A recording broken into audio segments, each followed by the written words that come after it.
Init.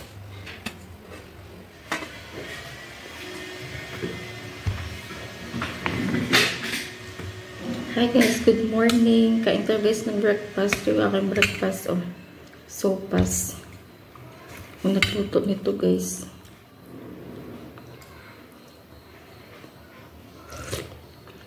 Sarap.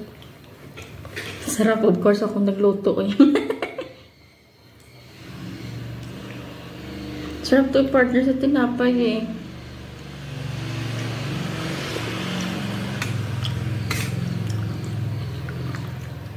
Nga lang, wala kami tinapay dito. Ito lang yung aming tinapay dito. May kalaman naman ito sa gitna.